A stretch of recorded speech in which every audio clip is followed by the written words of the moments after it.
Quero te convidar a abrir a tua Bíblia no livro de Jó, capítulo de número 42. Nós vamos estar lendo do versículo 1 até o verso de número 6.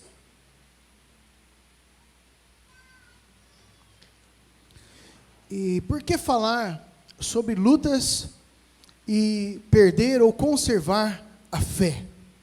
É interessante que, quando nós iniciávamos esse período de pandemia, eu não imaginava, queridos, eu não sei vocês, que nós estaríamos quase 2 anos após, 1 ano e meio depois, ainda passando por lutas e dificuldades.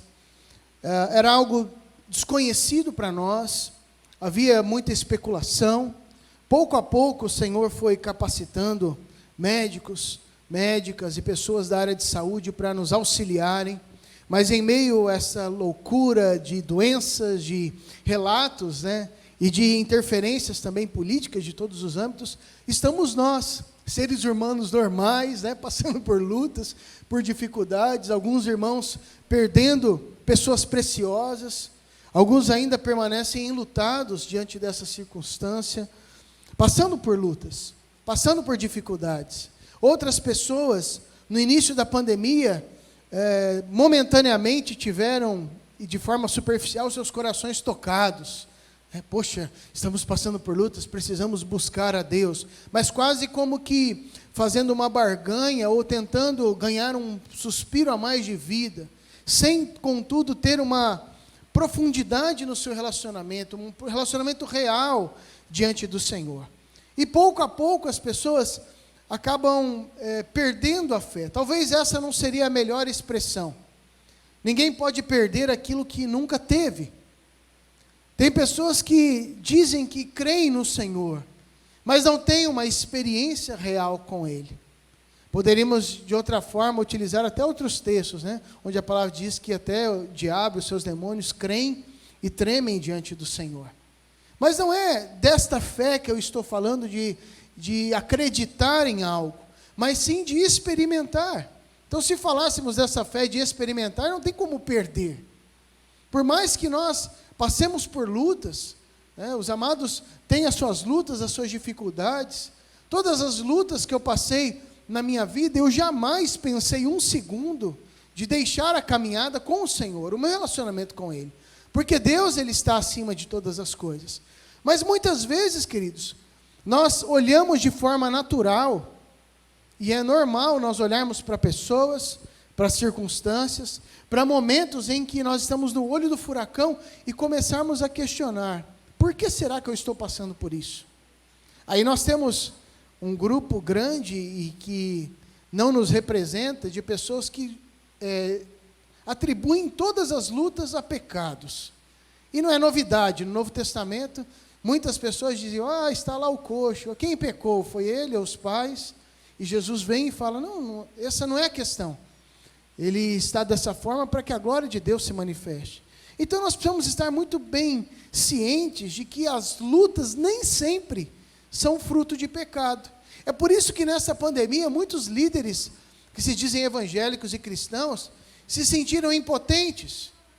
Oravam pelos copos de água para que as pessoas fossem curadas, vendiam lenços da fé, toalhinhas da fé, e de repente se encontravam acamados, e nenhuma toalhinha da fé foi suficiente, nenhum copo de água orado pelo apóstolo, pelo profeta foi suficiente, porque eu não creio que Deus pode usar. Lógico que não, eu creio nisso, mas porque desnudou, na verdade, a nossa humanidade, a nossa limitação. O problema não é se Deus cura ou não. Deus cura da forma que Ele quer, quando Ele quiser, do jeito que Ele quiser, mas nós precisamos entender o quão limitados nós somos. Essa pandemia veio para desnudar tudo isso, que não existem super-homens, não existem mulheres maravilhas, não existe isso. Não existem super-profetas ou homens que têm têm maior intimidade com Deus, como se fossem prediletos. Não existe isso. Existem homens e mulheres falhos, limitados, que foram alcançados pela graça de Deus. Existem aqueles que exercem um pouco mais a fé, outros menos, mas o próprio Cristo disse que se nós tivéssemos fé do tamanho de um grão de mostarda, hoje nós temos a mostarda de João, que é uma bolinha um pouquinho maior, mas estavam se referindo àquela mostarda tradicional. É uma pelinha, queridos, uma coisa minúscula. Nós já teríamos poder para operar milagres. Nós entendemos que então não é uma questão de fé para que os milagres aconteçam, mas é uma questão de entendermos a nossa posição. Por isso, quando nós falamos de passar pelas lutas, sem perder a fé ou sem ter a nossa fé abalada, nós falamos de entender a nossa humanidade. Poderia citar vários homens e mulheres da palavra com grande intimidade com Deus, mas que nem por isso foram poupados de passar por lutas e dificuldades. Paulo, o próprio Jesus, dentre outros homens. Mas nessa noite eu gostaria de falar acerca de Jó. Um homem que foi o único na Bíblia que foi elogiado, pelo menos relatado para nós, que foi elogiado diante de Satanás. Olha que interessante. Você imagina, queridos, você chegar nesse nível, né? E Jó não ostentava isso, mas de Deus chegar e fazer fusquinha para Satanás, né? Ei, diabo, você está vendo meu servo Jó? Olha como ele é um cara ponta firme, olha como ele é diferenciado. Você imagina isso, queridos? E Jó, nem por isso, sendo um homem diferenciado diante de Deus, foi privado de passar por provações. Ele havia pecado? Não. Seus filhos haviam pecado? Não estou dizendo que ele não pecava, mas não era fruto de um pecado, de uma semeadura.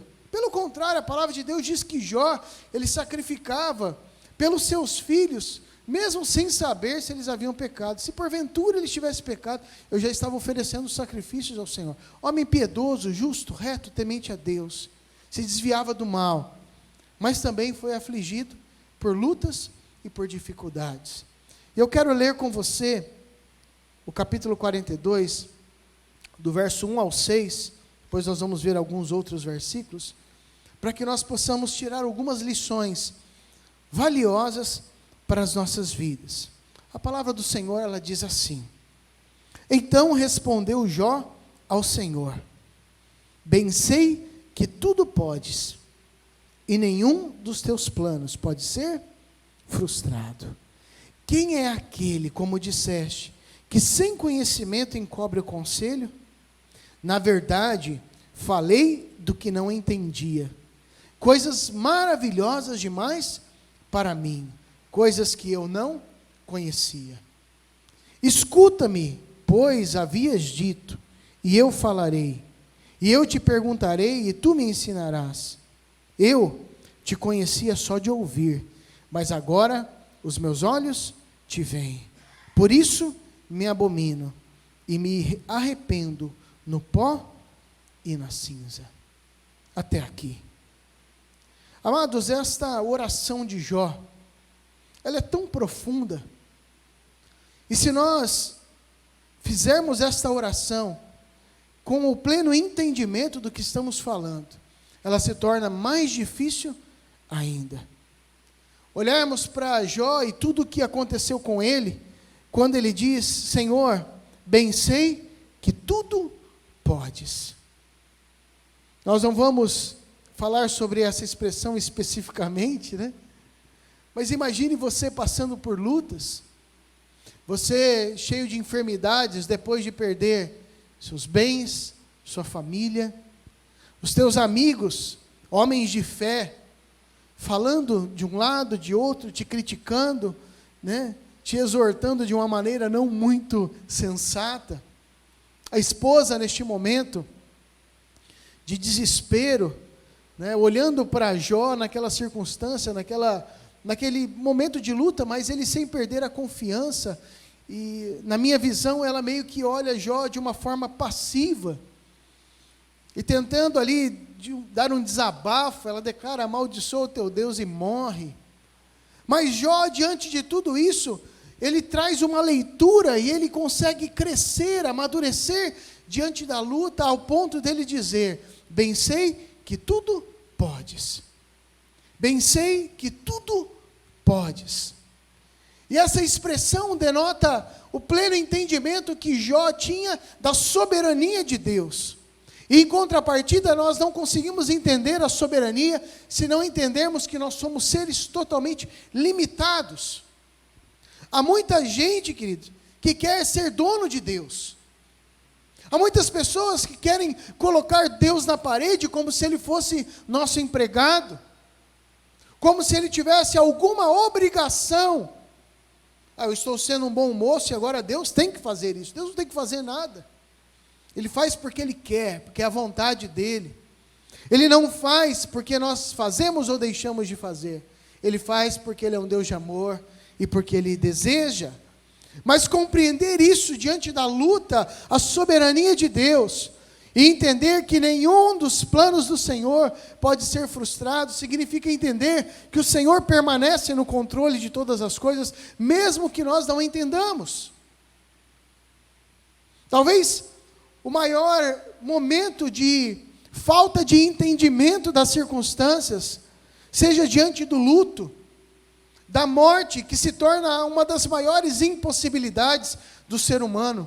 Mas uma vez que nós compreendemos, mesmo que o coração doa, mesmo que a saudade venha, o nosso coração ele deve estar guardado no Senhor, com essa expressão de soberania de Deus. Bem sei que tudo pode, o Senhor pode fazer qualquer coisa, e nenhum dos teus planos pode ser frustrado.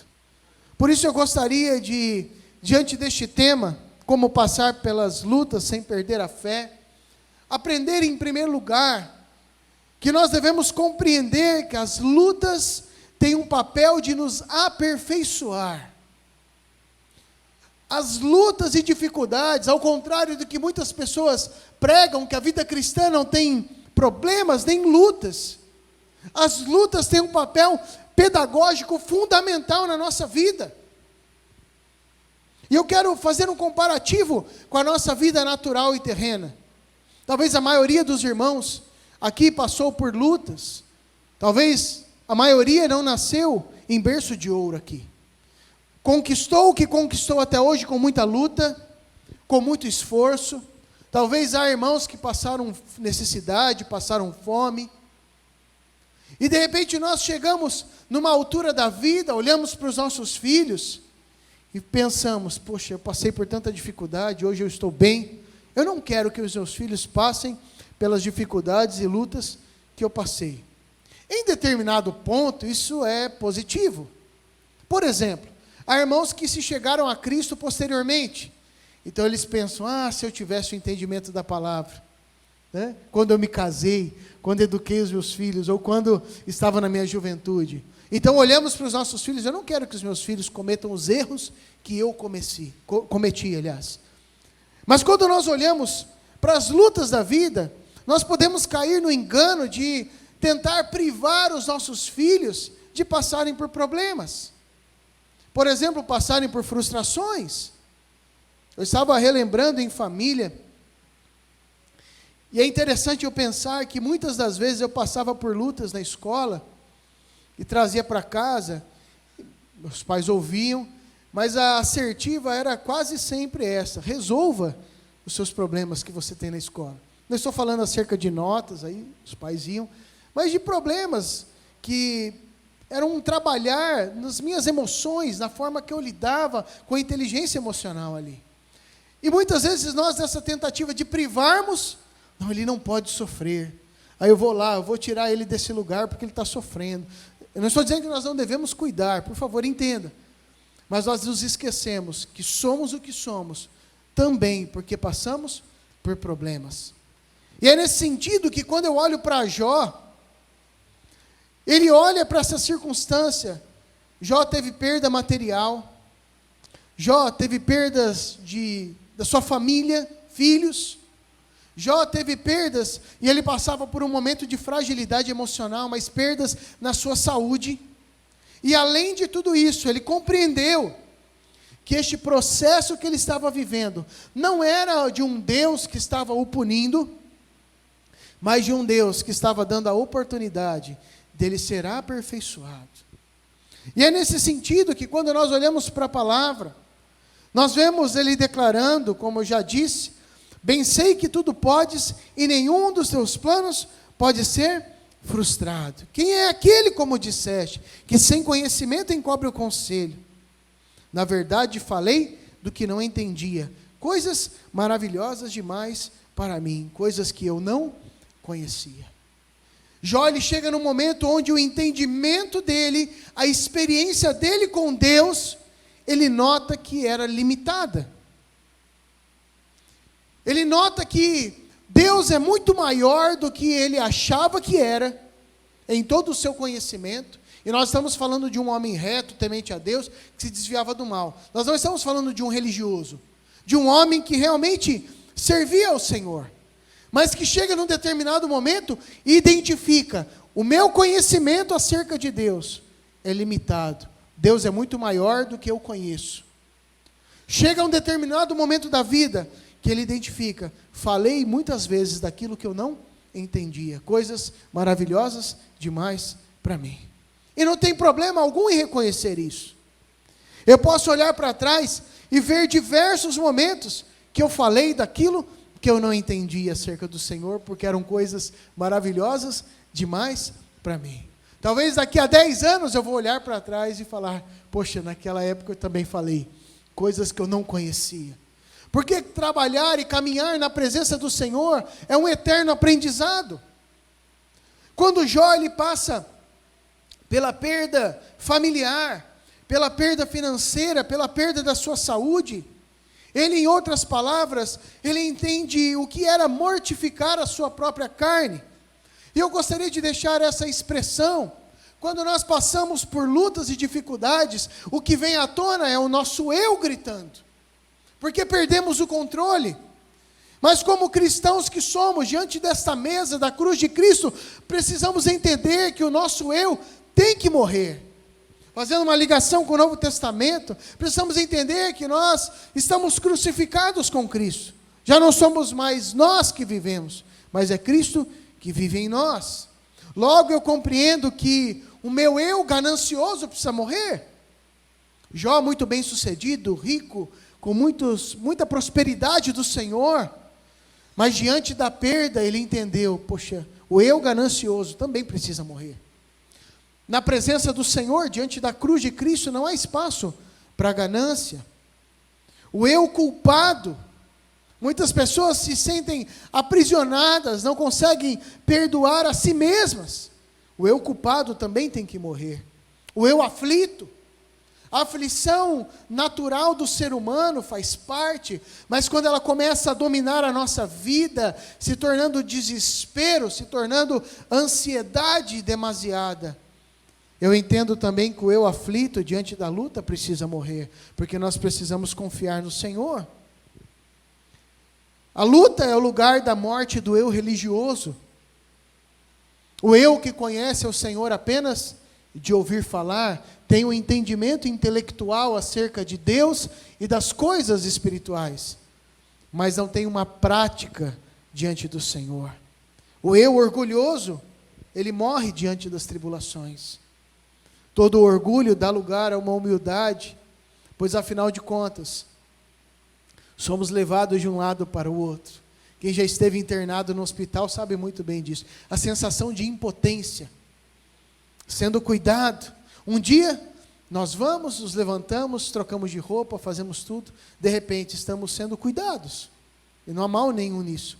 Mas se há orgulho no coração, é lugar de ser tratados. O eu orgulhoso tem que morrer.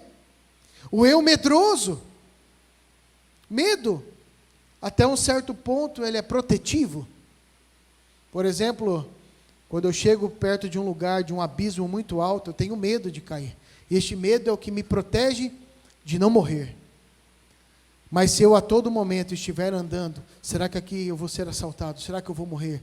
É um medo doentio, e este eu medroso, este eu que não confia no Senhor, também precisa morrer.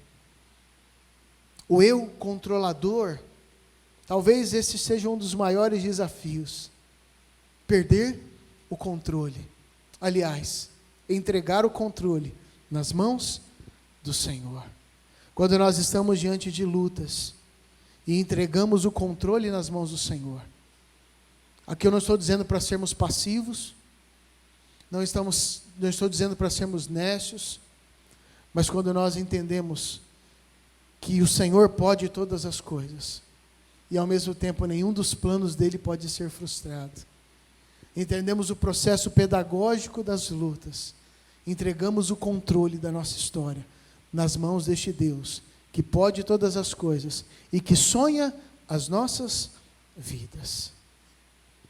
Em segundo lugar, há uma assertiva para as nossas vidas, que é a seguinte: pare de murmurar. Deus é soberano. Muitas vezes nós somos contaminados com esta ideia da murmuração, e isso se torna uma prática. Há quem viva, queridos, sem perceber, reclamando de tudo, murmurando de todas as coisas. E eu me lembro, os amados mais antigos vão lembrar do famoso filósofo Zé Buscapé, né? O filósofo dos desenhos, né?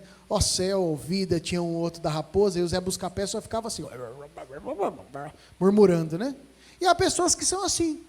Ou como, não lembro se era uma raposa que falava, ó céu, ó vida, ó mar, né? Ou como o Zé Buscapé, que só fica murmurando e reclamando. Tá, porque hoje está muito frio. Daí vem aquele calorzão maravilhoso. Nossa, que calor, estou tudo suado. Né? Ah, porque o ar está muito gelado. Ah, porque está muito quente. Ah, porque acontece isso. Ah, porque acontece aquilo. Sabe o que é a murmuração? Queridos, é justamente uma falta de gratidão a um Deus que é soberano sobre todas as coisas. Murmurar é justamente dizer para o Senhor que Ele não sabe das coisas, ou que Ele não está no controle. Eu poderia simplesmente espiritualizar de uma forma, levando para um oposto. Eu já tive situações, queridos, de acidentes de carro, situações onde furou um pneu, e aconteceu mesmo um livramento de Deus. Mas eu não estou dizendo que todo pneu que fura é livramento. Pode ser, como pode ser simplesmente porque você não trocou o pneu e está careca e passou em cima de um prego. Pode ser que o pneu é de baixa qualidade ou simplesmente furou. Mas pode também ser um livramento. Mas há situações, queridos, e nós precisamos reagir de forma madura diante delas. Não murmurando, mas entendendo que Deus ele está no controle de todas as coisas. O versículo de número 4, Jó lhe diz, escuta-me, pois havia dito, e eu falarei, ele falando acerca, né, do Senhor, e eu te perguntarei, e tu me ensinarás. E no 5 ele entra, eu te conhecia só de ouvir, mas agora os meus olhos te veem. Há um outro texto que nós vamos ler daqui a pouquinho, que é de Mateus 10, 19, mas é interessante porque a murmuração, e há uma tentação em murmurar diante da situação que Jó estava vivendo, e se é que alguém podia murmurar, Jó seria um dos primeiros, né? Porque passou por muitas coisas difíceis. Mas ele permanece um homem ali, ouvindo tudo aquilo, enquanto os amigos, ora o incentivam, ora o desanimam. A esposa, naquele grito de situações difíceis, um grito emocional, amaldiçoa o teu Deus e morre. Jó começa a compreender a soberania de Deus na sua vida. Eu te conhecia só de ouvir, mas agora os meus olhos te veem. Mateus capítulo 10, verso 29 a 31, diz assim, não se vendem 2 pardais por uma moedinha? Contudo, nenhum deles cai no chão, sem o consentimento do Pai de vocês.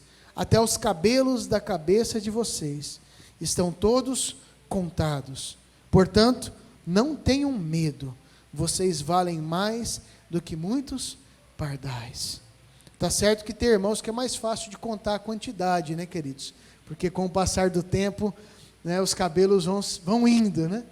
Mas o Senhor sabe.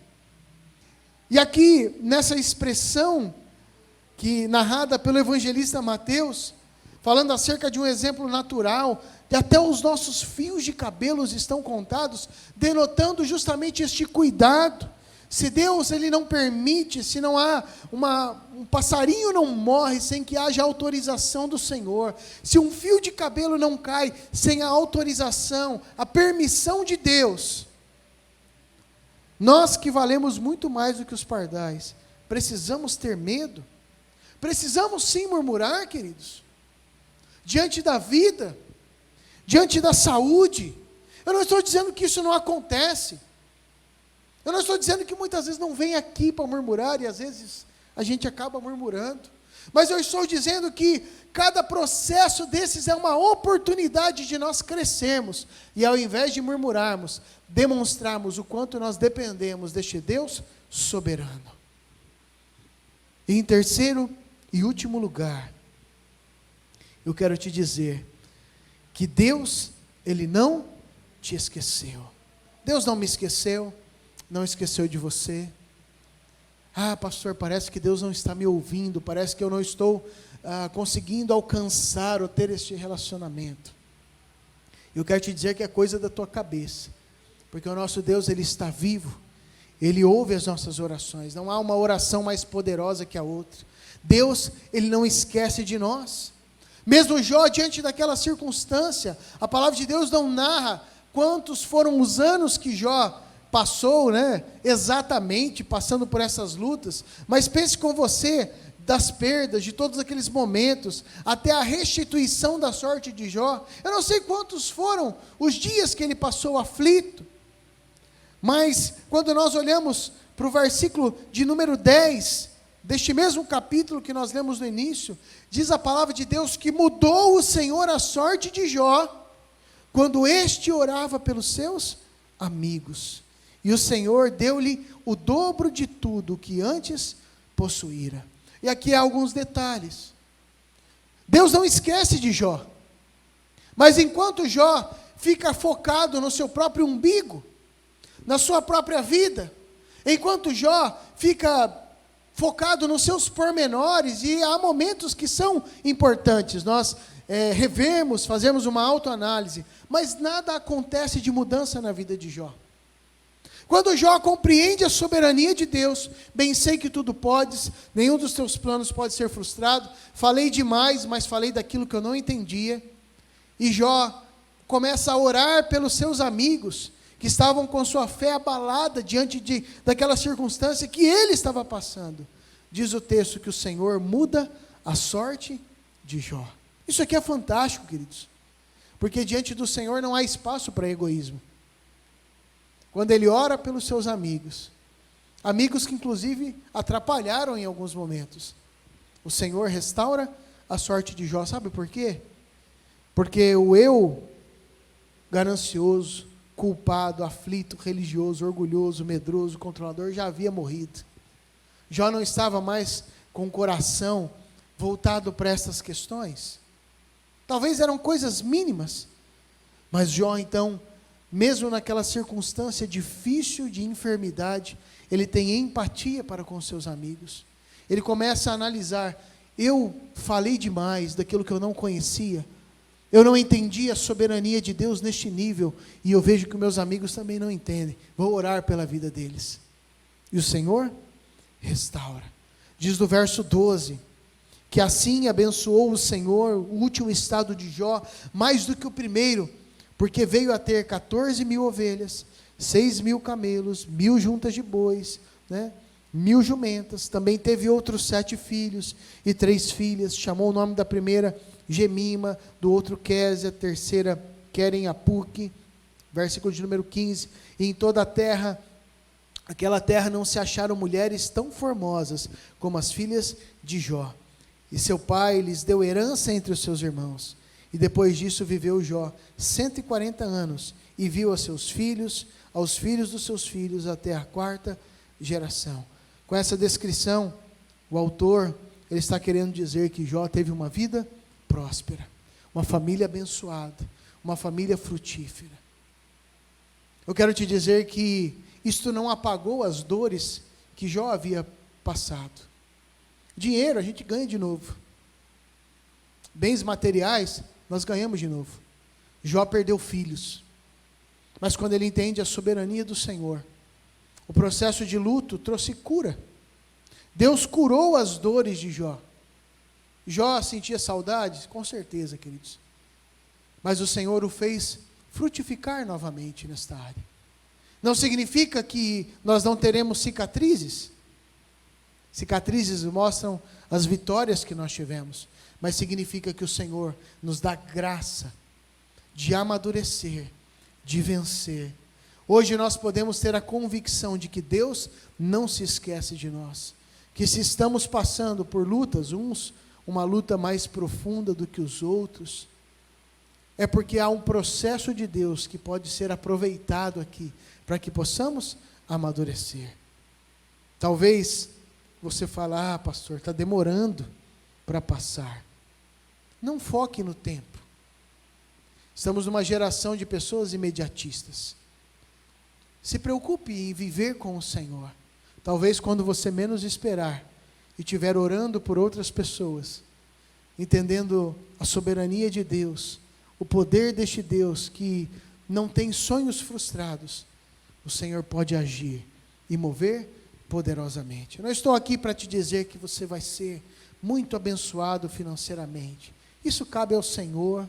O Senhor, Ele move os nossos corações para que possamos ser bons gestores daquilo que nós já temos, trabalhar as nossas finanças, mas o que nós podemos aprender nesta noite é que nós temos um Deus grande, poderoso, soberano, e mesmo que nós não entendamos muitas das situações, nenhum dos projetos do Senhor podem ser frustrados. Quero te convidar a fechar os teus olhos, a curvar a sua cabeça.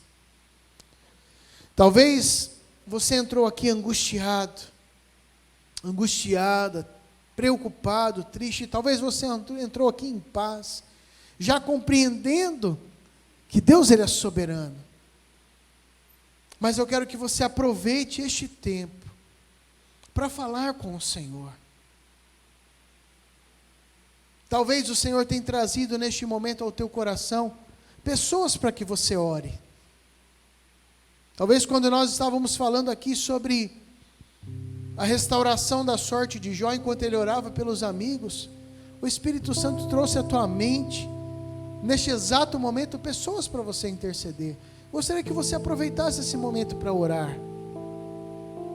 Talvez você se identificou como em um destes processos, tendo este hábito da murmuração, ou não compreendendo o papel pedagógico das lutas e dificuldades, ou achando que Deus havia te esquecido. Esta é a hora de você se achegar diante do Senhor, pedir perdão, conversar com o Paizinho dos céus e dizer para Ele: Senhor, bem sei que tudo podes e nenhum dos teus planos pode ser frustrado. Talvez esta é a noite de você fazer uma oração semelhante à de Jó. Na verdade, Senhor, falei do que eu não entendia, coisas maravilhosas demais para mim, coisas que eu não conhecia, para que você possa então declarar também: eu te conhecia só de ouvir, mas agora os meus olhos te veem. Esta é uma oportunidade, queridos. Estamos diante da mesa do Senhor, mesa de milagre, de graça, mesa de perdão, de reconciliação, mesa que não é minha, nem deste conselho e desta igreja, mas mesa que é do Senhor para as nossas vidas, mesa que pode ser um rito religioso apenas, mas que pode ser muito mais, uma oferta de gratidão e adoração diante de um Deus que pode todas as coisas e que tem a nossa vida na palma das suas mãos. Então ore ao Senhor, fale com Ele, em nome de Jesus.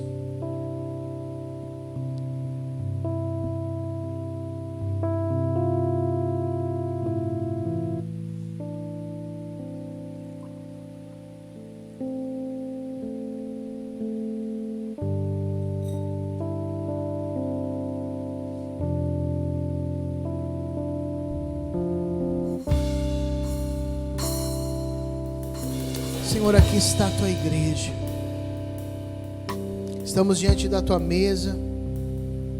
Estamos, desde o início dessa palavra, examinando as nossas vidas.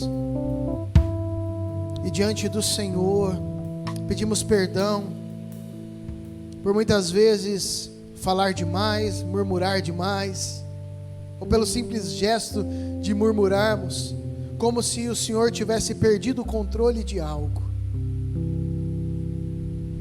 Nos perdoe, Senhor, por através desses atos questionar a tua soberania, mesmo que de forma indireta. Mas nós nos colocamos diante do Senhor para reafirmar o quanto nós cremos no Senhor e dizer que o Senhor pode todas as coisas. Nenhum dos teus planos pode ser frustrado. E na verdade, somos limitados e falamos daquilo que não entendíamos. Mas hoje, uma vez exortados pela tua palavra, nós queremos dizer ao Senhor que queremos te conhecer, prosseguir em te conhecer, para que a cada dia possamos, ó Deus, te ver e te conhecer, não apenas de ouvir falar, ou como uma ideia filosófica, ou como algo, uma informação intelectual, mas que possamos dizer como Jó, os nossos olhos te veem, denotando um relacionamento íntimo com o Senhor. Que assim cada um de nós, como membros do corpo de Cristo, possamos viver cada vez mais um relacionamento profundo e profícuo na tua presença, Senhor. Assim nós oramos e agradecemos em nome de Jesus. Amém.